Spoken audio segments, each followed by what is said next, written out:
సంఖ్యాకాండము 16వ అధ్యాయము. లేవికి మునిమనువడును కహాతుకు మనువడును ఇస్హారు కుమారుడు నగు కోరహు రుబేనీయులలో ఎలియాబు కుమారుడైన దాతాను అబీరాములును పేలేతు కుమారుడైన ఓనును యోచించుకొని ఇశ్రాయేలీయులలో పేరు పొందిన సభికులును సమాజ ప్రధానులునైన 250 మందితో మోషేకు ఎదురుగా లేచి, మోషే అహరోనులకు విరోధముగా పోగుపడి, మీతో మాకిక పనిలేదు. ఈ సర్వ సమాజములోని ప్రతివాడును పరిశుద్ధుడే. యెహోవా వారి మధ్యనున్నాడు. యెహోవా సంఘము మీద మిమ్మును మీరేల హెచ్చించుకొనుచున్నారనగా మోషే ఆ మాట విని సాగిలపడెను. అటు తరువాత అతడు కోరహుతోనూ వాని సమాజముతోనూ ఇట్లనెను: తనవాడు ఎవడో పరిశుద్ధుడు ఎవడో రేపు యెహోవా తెలియజేసి వానిని తన సన్నిధికి రానిచ్చును. ఆయన తాను ఏర్పరచుకొనిన వానిని తన యొద్దకు చేర్చుకొనును. ఈలాగు చేయుడి. కోరహును అతని సమస్త సమూహమునైన మీరును ధూపార్తులను తీసుకొని వాటిలో అగ్ని ఉంచి రేపు యెహోవా సన్నిధిని వాటి మీద ధూపద్రవ్యము వేయుడి. అప్పుడు యెహోవా ఏ మనుష్యుని ఏర్పరచుకొనునో వాడే పరిశుద్ధుడు. లేవి కుమారులారా, మీతో నాకిక పనిలేదు. మరియు మోషే కోరహుతో ఇట్లనెను: లేవి కుమారులారా వినుడి.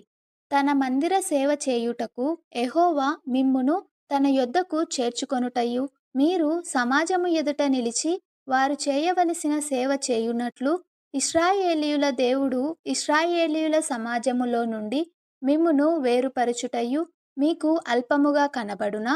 ఆయన నిన్నును నీతో లేవీయులైన నీ గోత్రపు వారినందరినీ చేర్చుకొనెను గదా. అయితే మీరు యాజకత్వము కూడా కోరుచున్నారు. ఇందు నిమిత్తము నీవును నీ సమస్త సమాజమును యెహోవాకు విరోధముగా పోగైయున్నారు. అహరోను ఎవడు? అతనికి విరోధముగా మీరు సనగనేలా అనెను. అప్పుడు మోషే ఎలియాబు కుమారులైన దాతాను అబీరాములను పిలువనంపించెను. అయితే వారు, మేము రాము. ఈ అరణ్యములో మమ్మును చంపవలెనని పాలు తేనెలు ప్రవహించు దేశములో నుండి మమ్మును తీసుకొని వచ్చుట చాలనట్టు మా మీద ప్రభుత్వము చేయుటకు నీకధికారము కావలెనా? అంతేకాదు, నీవు పాలు తేనెలు ప్రవహించు దేశములోనికి మమ్మును తీసుకొని రాలేదు. పొలములు ద్రాక్ష తోటలు గల స్వాస్థ్యము మాకియ్యలేదు. ఈ మనుష్యుల కన్నులను ఊడదీయుదువా? మేము రాము అనిరి. అందుకు మోషే మిక్కిలి కోపించి, నీవు వారి నైవేద్యములను లక్ష్యపెట్టకుము.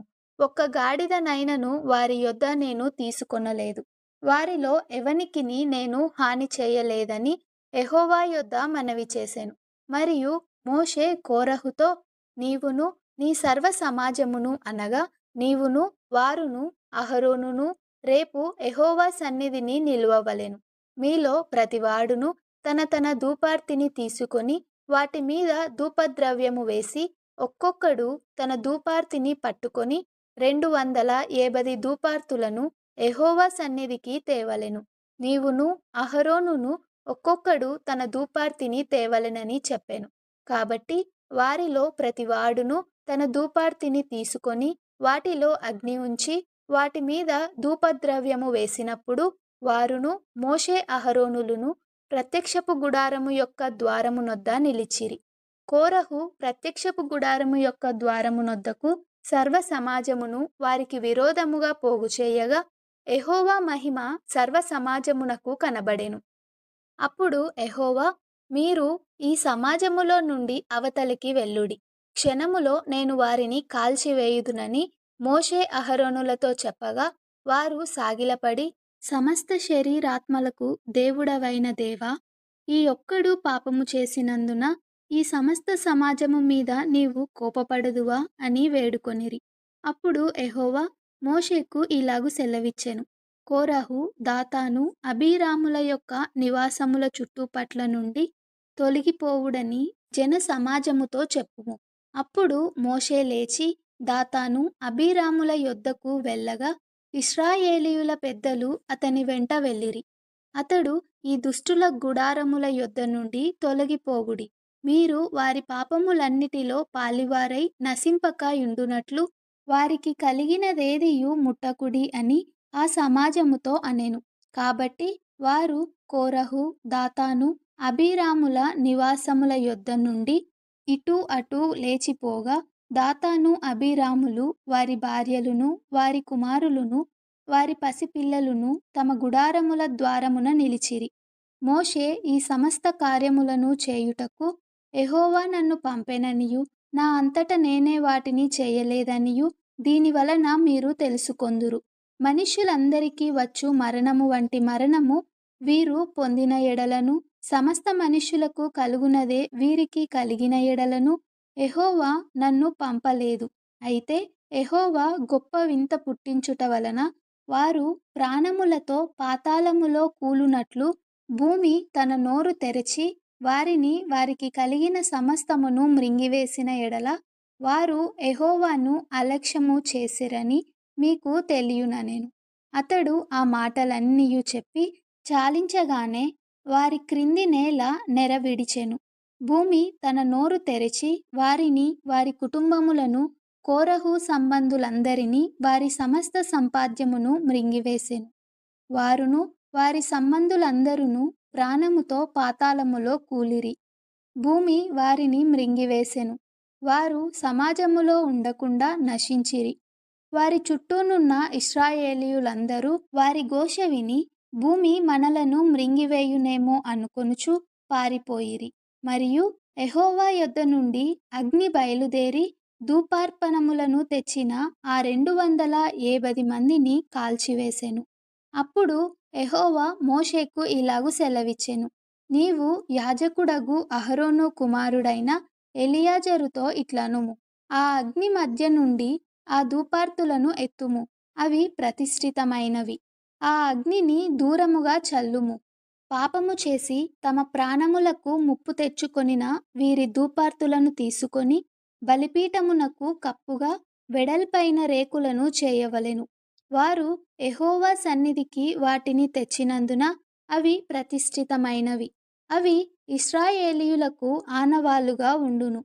అహరోను సంతాన సంబంధి కాని అన్యుడెవడును యెహోవా సన్నిధిని ధూపము అర్పింప సమీపించి కోరహు వలెను అతని సమాజము వలెను కాకుండునట్లు ఇశ్రాయేలీయులకు జ్ఞాపక సూచనగా ఉండుటకై యాజకుడైన ఎలియాజరు కాల్చబడిన వారు అర్పించిన ఇత్తడి ధూపార్తులను తీసి యెహోవా మోషే ద్వారా తనతో చెప్పినట్లు వాటితో బలిపీఠమునకు కప్పుగా వెడల్పైన రేకును చేయించెను.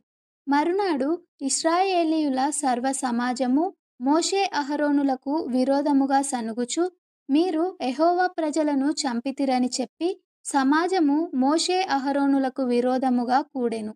వారు ప్రత్యక్షపు గుడారము వైపు తిరిగి చూడగా ఆ మేఘము దాని కమ్మెను. యెహోవా మహిమయు కనబడెను. మోషే అహరోనులు ప్రత్యక్షపు గుడారము ఎదుటికి రాగా యెహోవా, మీరు ఈ సమాజము మధ్య నుండి తొలగిపోవుడి. క్షణములో నేను వారిని నశింపజేయుదునని మోషేకు సెలవీయగా వారు సాగిలపడిరి. అప్పుడు మోషే, నీవు ధూపార్తిని తీసుకొని బలిపీఠపు నిప్పులతో నింపి ధూపము వేసి వేగముగా సమాజము నొద్దకు వెళ్ళి వారి నిమిత్తము ప్రాయశ్చిత్తము చేయుము. కోపము యెహోవా సన్నిధి నుండి బయలుదేరెను.